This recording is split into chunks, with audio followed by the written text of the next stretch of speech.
I mean, I'm a comics fan. That's pretty much killed U.S. comics. Marketing too forward on adults who grew up with it and everything out, and not focus on the kids. It should be your audience for some of this media because they're your new audience. That's how you make new fans. And I think Like, something that's I'm, really, I'm really... an outlier as a comic fan. Okay, I'm an so I'll outlier. ask you something for you here. As an adult, do you feel you could still appreciate things that are written for children if they are written in a way that don't speak down to children? Exactly. 100%. I'm actually listening to the Animorphs audiobooks for the first time, and that's literally written for middle schoolers. Oh, that's actually kind of a really funny mention because I'm cleaning out my bookcase of old books I don't want anymore, and bits and pieces of Animorphs is something I don't want anymore. Yeah. So it's as a writer, I prefer writing like middle grade fiction. Yeah. Like more kids based fiction, but it's a way you can write that stuff so it's anyone can enjoy it. You're not talking about like Dora the Explorer. Okay, so this might be a bit boomer for you, but Goosebumps. Yeah, I know Goosebumps. Okay, so it was kids still read Goosebumps when I was a kid. Really? Yeah, it was still in the library, still sold out all the time. Oh, like always checked out. That's interesting because I think of it as a late 90s thing shortly before Pokemon hit, or around the same time, I'm not sure. But yeah, obsessed with it as a kid. I haven't read any of the books. I've got all the original run, but and I'm keeping those because I still enjoy those type of horror stories, provided that's the right thing. Like I like the Universal monsters, the old ones from the 20s and 30s, but I've chucked on the show from time to time, and I can still get really entertained by that. Yeah, so, it's not, and you're into like I'm into like toys and stuff. I watch a lot of videos on toys as well. I feel like all the 80s toy lines who still like Transformers and Teenage Mutant Ninja Turtles, they exist because they still market to kids. Stuff like G.I. Joe is like because they focus too much on adults. Okay. It seems like that's actually a big point I have with Transformers right now, and I have for quite a few years. Get into a tangent here. You're familiar with Generations, right? Yep, Generation 1, Generation 2. No, the Generation the edgy version of the comic. Oh, yeah, I know Generation 2. I thought you meant like Dash Generation. Yeah. So, like, I just got, who was my most recent one? I got Shattered Glass Ultra Magnus on clearance, right? Hmm? I actually like that mold. I've gotten both that one and the Kingdom one on clearance, so I'm happy I've spent barely anything on it. But I look at a lot of the Generation stuff. There's not so much the more legacy, but more Siege, War for Cybertron era. And I think in a lot of ways they're very much reminiscent of the second movie's toys, and that they don't really feel enough like toys. They feel too much on the adult side of things, and I can just see kids getting really, really frustrated by them. I think this also lends itself to Transformers Animated a bit, which was definitely a kid's property, enjoyable by adults. It's got a sluggish first season like Beast Wars does, but it's a great show nevertheless. I agree with that show. That was my Transformers. Yeah. You got a good one, and I think it's the last good Transformers cartoon. I'm sorry, Prime fans, I don't enjoy it. I tried to enjoy Prime so much. I tried to. But I think back watch that as an adult. I think of the ones from the original classics run. They're great representations of those classic characters updated with new forms. They got decent enough articulation for what they're trying to do, and they're still very toyetic. I think that's what's lost in modern Transformers. I don't feel that they're toyetic enough. Yeah, I can see that. I think one benefit Transformers do have compared to other properties that they can kind of have it both ways. Like they still can like have the stuff for the older fans, but they still have like a cartoon made right now running on Nickelodeon for the kiddos. Earthspark. That stuff's all on clearance here. Oh, okay. I think some properties do it better. I think Pirates do it pretty well with having like Hasbro having just killed fan... it. Oh yeah, It's dead now. Yeah, But I like what they were doing before with the comics. I follow the comics. I've heard the I'm comics not are gonna really follow good. like. Yeah, I follow the comics. Did they end too? No, it's not ending. I Oh, don't think it's ending. Comics still going because that's a licensed comic, so yeah. They're paying money for Boom's paying money for that. But Yeah. it's some. I think that's the best way to cater for these older properties is like have some for the adults, but you keep the main property for the kids. Oh yeah, that's how I see it. Here's me being miffed with Power hard to get new Rangers. fans. You're the one that mentioned this in the Discord, right? That people trying to adult up Power Rangers misses the point. Yeah, I said that. Yeah, yeah. That was my big thing. Yeah, I fully agree with you. Like, I grew out of Power Rangers around Zeo, I want to say. Then came back to it as an adult, all nostalgic. I absolutely fell in love with Jungle Fury. And that is way past my era. And I thought it was one of just a genuinely entertaining show. Great characters, great costumes, great theming. It just did everything right. I've watched through it multiple times now. And I thought Dino Thunder was pretty good. I want to see Ninja. I love that show. Pardon? I love that one. I love the Disney era of Power Rangers. Oh yeah, I think it's criminally underrated. And I'm just actually going through collections of stuff because when the big resurgence was happening with Samurai, I bought into that heavily, all the toys, all the DVDs.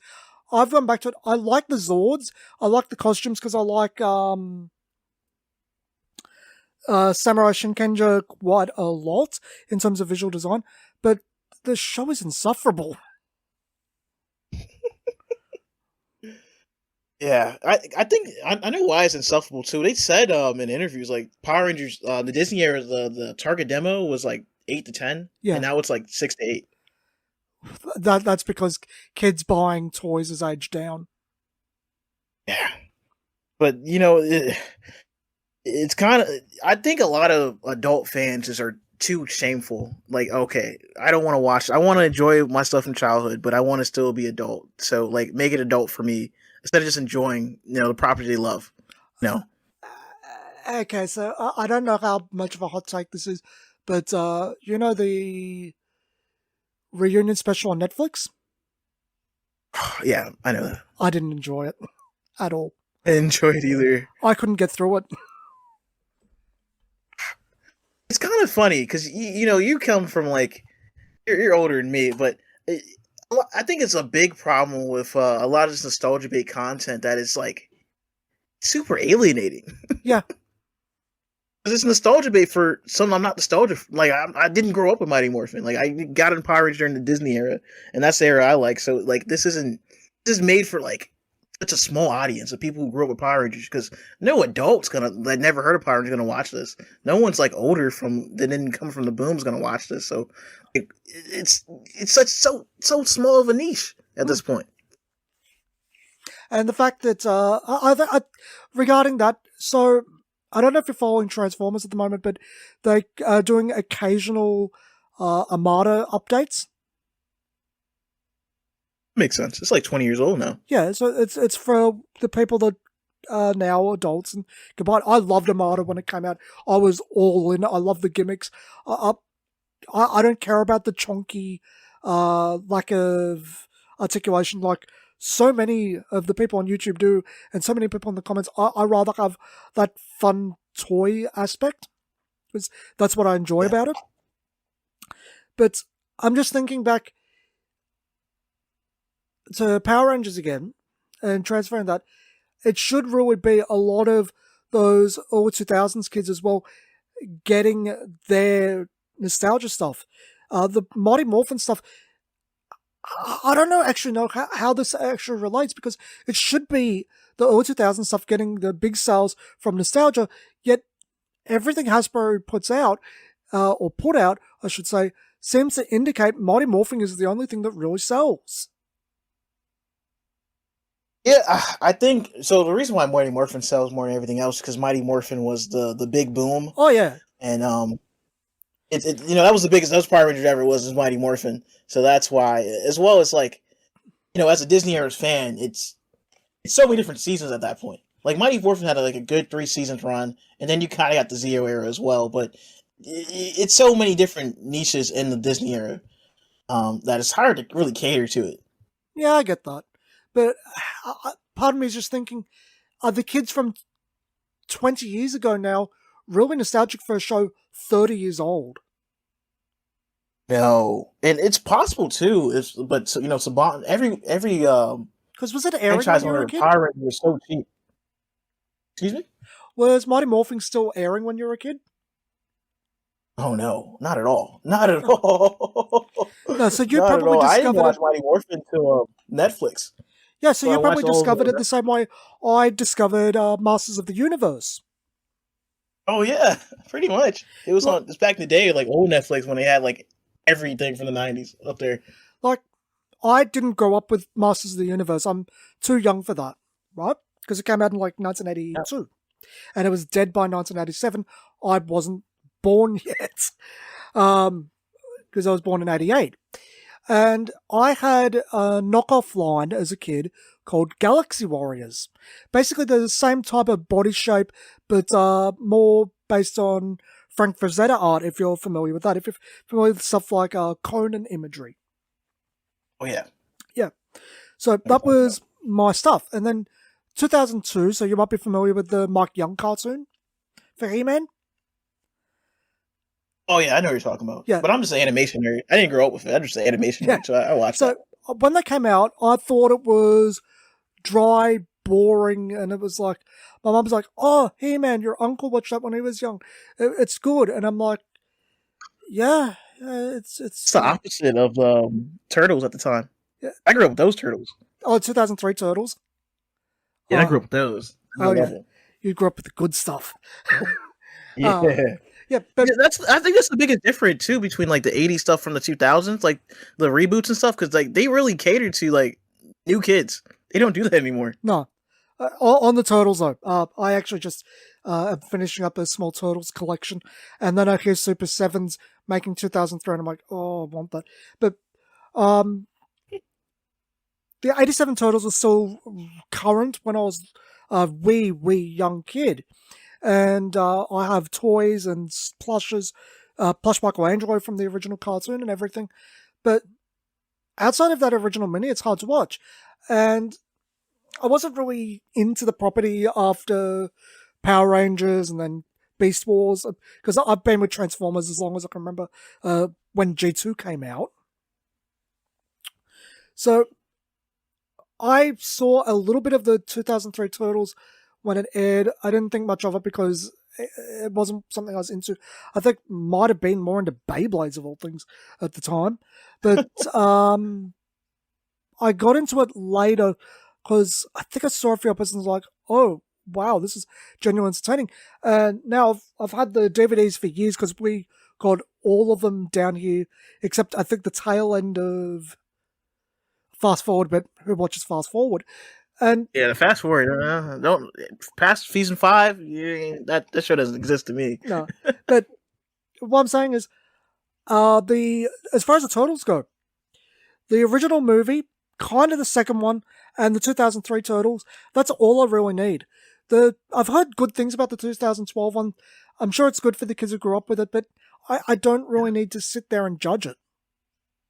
I think that's a perfect cool mindset to have because Turtles aren't really focused on like the older fans anymore. Like that's why I really respect Turtles as a property and an IP because they don't really cater to the older fans, and it's really working for them because I think they made $1 billion off the new movies toys. Yeah, I think the movie just came out here. Yeah, like they delayed it a long time, and the toys are just sitting on the shelves here. Well, you can, yeah, that makes sense. There's a movie out, no one's gonna buy the toys, but I kind of respect the Japanese approach of like how they treat their IPs, like Super Sentai and Kamen Rider. It's like, okay, we still respect the old stuff, it's sort of part of the legacy, but you have to give kids and new IPs like new stuff to latch onto. Oh yeah, and that's pretty normal for how IPs for children should actually work. And I've heard this from multiple people that worked in the toy industry. You've revamped the line every 3 years because that's about how long it takes for a kid to age out of the property. And that's when you need the new kids. in Japanese, culture. I mean, Digimon did that perfectly. Like most of those IPs did that perfectly. Like I watched the original Yu-Gi-Oh show as a kid too because of reruns and the DVDs. But I mean, I graduated towards GX, and that's like my nostalgia because like I latched onto that. That was the new episodes coming out every week for me. So as someone who's like, it's so weird because like I like this type of media. Like I enjoy the creativity in these children properties, but you have to at a certain point realize like you're not the target demographic for this stuff, and I think that makes a lot of people uncomfortable. That stuff they grew up with aren't for them anymore. Oh yeah, but I think in some respects maybe stuff like what Neko is doing is for the best, giving the collector market that idealized version of what they grew up with. I think that is the perfect space for it. I've seen those like G1 Transformers when like Ratchet didn't have a head or anything. Oof. That actually brings up something that I've thought for a while now. Toys. I think I mentioned this earlier. Toys not being really toys anymore. But back then, I'm not even sure if many of the G1 Transformers were meant to be toys either. No. They made them toys, okay? They made them toys. Like, forever. Megatron was like a Glock. It feels like, at least for the first 2 years till the movie stuff came out, when Transformers became a very solid brand identity, for every figure like G1 Optimus Prime and Soundwave and Bumblebee, you had something like, I don't know, Starscream, Megatron, or Jetfire that's easy to break or easy to lose its under the pieces. Yeah, because it was like a mismatch of like all these different like toy brands in the one. Yeah, it's pretty impressive how much. It's kind of like how I'm impressed with Power Rangers. Like, yeah, this shouldn't have worked, but you guys made it work in the long run. Because I'm like, you have to thank the Marvel comics. I really love the original Marvel's comic run because that's all the lore came from. Yeah, I stopped reading comics around the time New 52 started. Oh, you never read the original Transformers comics? I've tried. I find... Okay, so this might be a hot take, and you might disagree with this completely. And it might be different now, but everything I've ever read from IDW has been insufferably boring. Okay. And as far as the older toy IP comics, yeah, I find the old... and let's chuck G.I. Joe in this too, because I've collected quite a lot of G.I. Joes over the years. I like the IP. But, and yeah, I do... We'll get back to the adults ruining that one in a second. But, yeah, I don't find those books entertaining at all. I am firmly on the path that the old Sunbow cartoons outclass both of them in terms of being entertainment. Really? That's a hot take right there. That's a really big hot take. I think I enjoy those old comics for like... I kind of like those old comics in the meta sense of like, all right, this is like a professional comic writer, and they have to like cram in like, okay, we have to sell these toys this month and put in these toys in. I like it as a meta sense of like, okay, these are toys coming out this month. How did they put them in the comic? The only they just killed off characters just because they're not selling them anymore. The only toy-based comic I enjoyed, would say, is the Devil's Due run of G.I. Joe. Something about that one caught me. I don't know why. Okay. Never heard of that one before. Yeah, is Devil's Due even around still? The G.I. Joe? No, Devil's Due was a publication house. Oh, I don't think so. No, I think I'm pretty sure it's not. I haven't heard that. Never heard about it before, so it's probably been gone. Yeah. I do want to hear you rant about G.I. Joe. I don't think you ever had, like, you had a couple of videos about G.I. Joe, but I want to hear you in depth, like, what's your big beef with it? Because I'm going to be real, like, I someone in my age group, like, the most I know about G.I. Joe is from those movies. Oh, yeah, because the only one that would have been around when you were young would be Sigma 6. Yeah, I knew it was like one on the hub. Sigma 6 is a really good cartoon, though. Okay, so, you're aware that G.I. Joe rebooted a few years back, just before the pandemic, I think it was. G.I. Joe Classic. Yeah. Okay. Yeah. So when those You made a video about that, right? I think you made it. I watched a video about you watched having that. yeah, I bought into the first wave. I was really gunning for them because I didn't think they'd do. So in the 4-inch figures, I use the Dwayne Johnson Rock as the Rock. I don't use it as Roadblock. Okay. Because, Sergeant Slaughter from the old cartoons. That's actually how I got into collecting way too many wrestling figures. But because I bought a Rock figure that just uses the Rock in the background. But I bought those figures. I like the aesthetics with the exception of Roadblock, who I thought was more than a bit dull in the color scheme, and I still do. The 1986 Roadblock is meant to have a reasonably bright green armor piece on the top and white pants.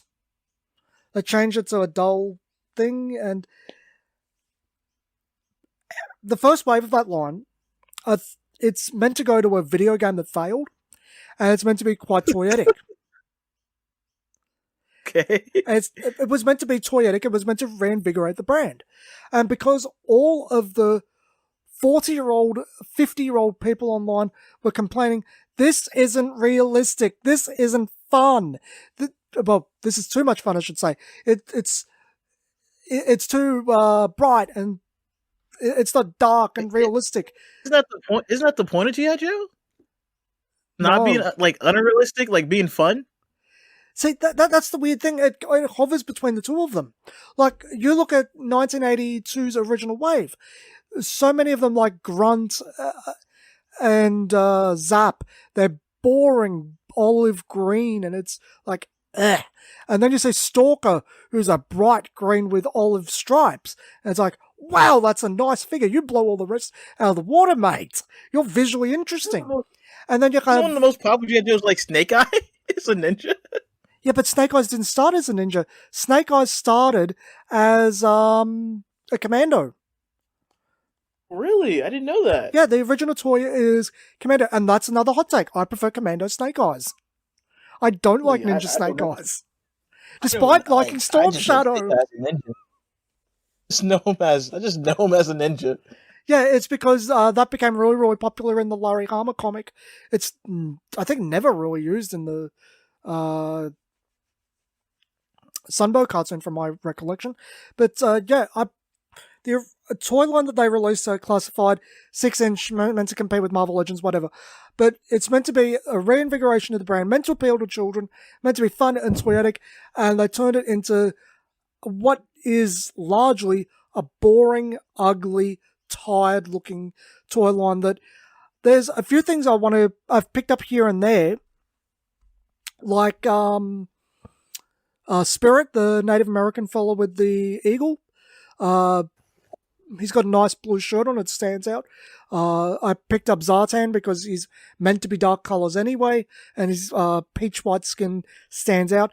But so many of the figures, I'm like, I look at them, they're not visually interesting. And it's like, I'm happy with my 4-inch ones, and they're expensive, so I can't see a kid buying them or even wanting them. You don't have any property go with them. It's doing well with the older demographics. It's doing really well. The stuff on HasLabs are getting over consistently. But I'm just like, is this really going to keep the brand alive for another day? Because you're not reinvigorating it, you're not changing it. That's something that the brand used to do a lot. Because you have in the old lines, you have the original America's Movable Fighting Man from the 60s. Then you have the Adventure Team, and you have, I think there's another one in there. Then you get to 1982 where it shifts to being like the Star Wars size, the 4 inches. Then it kind of just stuck there. And it's never changed up for a new audience, despite, well, not really, but all the changes have largely failed. Because they tried a 5-inch line in the mid-90s, Sergeant Savage and his Screaming Eagles, which I've got the toys of. A few of them. There's G.I. Joe Extreme, which are horrible toys that miss the point of the property in general, because it's always meant to be a highly posable toy. And then you have what you would have grown up with, G.I. Joe Sigma 6, which 8 inches, so I think that's what what's it called? Adventure Team was in terms of size, but it's more of an action figure than a doll this time.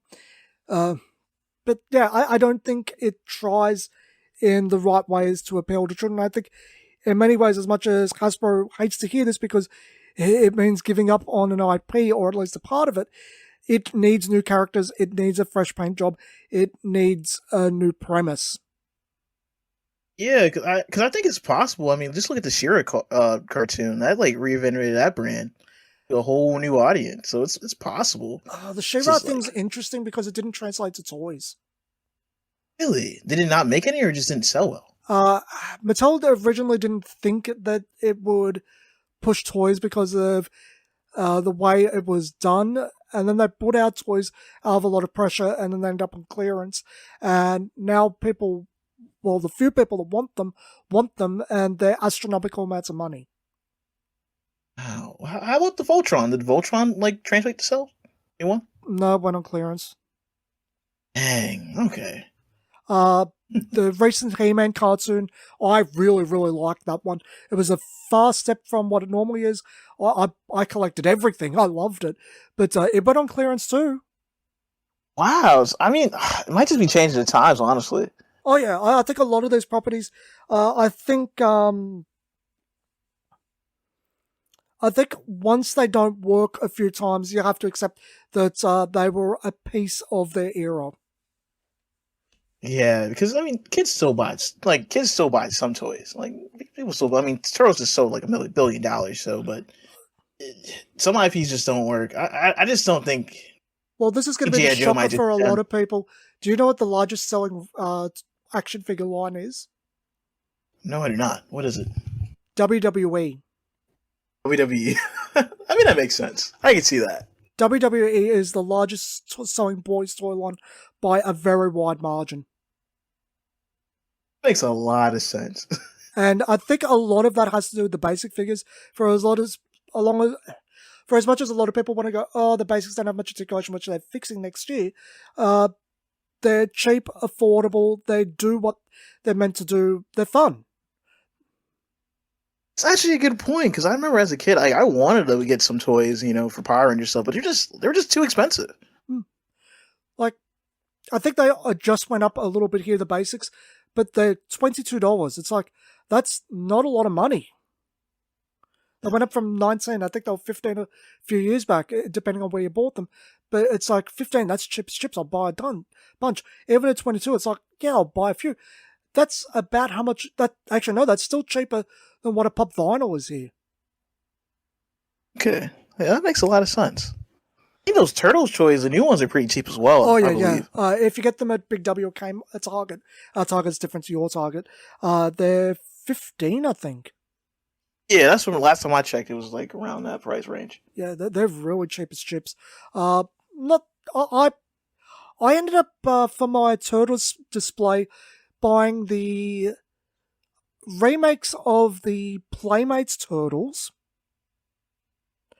I have the Playmates remake van. I have the best action versions of Shredder, Casey, April, and Krang. I'm still deciding where I want to go with Rocksteady, Bebop, and Splinter. And okay. I really, really do want to get Leatherhead. And I'm really thinking I might get that Crocker from Big Bad Toy Store. Despite the fact it's very expensive and it's very big and it doesn't fit anything, I just love that thing. Yeah, I'm still, as a Zoomer, I'm still waiting for my generation to have, like, up-to-date toys. My childhood cartoons. I think we're getting there. I'm not even sure it's going to happen. Oh, yeah, the toy market might collapse by that point. Because I think even over your lifetime, you must have noticed that the toy market, the toy area of the shops is shrinking. Yeah, I mean, I'm a big cartoon fan, and I kind of grew up at the peak and the depth of the cartoons made to sell toys. Oh, yeah. Pretty much. It's like, I grew up in, like, the Ben 10 era. That was the big, when I was a kid. And that was, like, the big budget, you're going to dump all the money into just to sell toys, and that died when I was a kid as well, that era. Yeah, I haven't experienced it firsthand, but apparently the 80s was something else. Yeah. 2000 was kind of similar as well. It was a lot of like action cartoons made to sell toys. And that kind of died off by the 2010s. Some like the best action cartoons died just because like that market and that business plan of like putting all this money into a cartoon to sell toys didn't work. Like that's why shows like Young Justice died.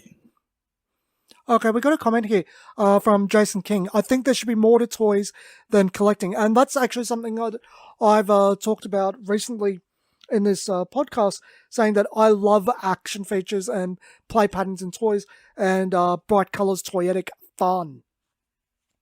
Yeah. I like toys being toys. Yeah, I don't want, like, toys shouldn't be statues. No, and I think that's a part of where a lot of the stuff like Marvel Legends and Black Series for Star Wars gets it wrong. They're very, very much posable action figures. Not like Toy Biz was making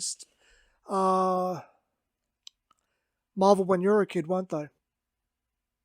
I believe so. Yeah, I think so. You didn't have the 5 points of articulation with an action feature, those stuff, did you? It was still Marvel Legends type. It was some action features, I believe. Yeah, I'm not certain. I wasn't big into Marvel toys. Yeah. Yeah, I'm just trying to remember back. I was mostly big into Marvel when the X-Men and Spider-Man cartoons were current. Yeah, like the toys I bought as a kid was like the Ben 10 toys and the Power Rangers toys and stuff like that. They still had like the toyetic features because, I mean, they were just made for kids to sell toys. Yeah. This was a clip from the Extra Deck podcast. If you enjoyed this video, be sure to give it a like, comment, and subscribe. It helps out the channel a lot. Also, be sure to check out my card game, Juken. It's the one with the wrestling, and the animals, and the key blasts. Every purchase of Juken not only supports the channel, but helps get the following sets produced. Thanks for watching.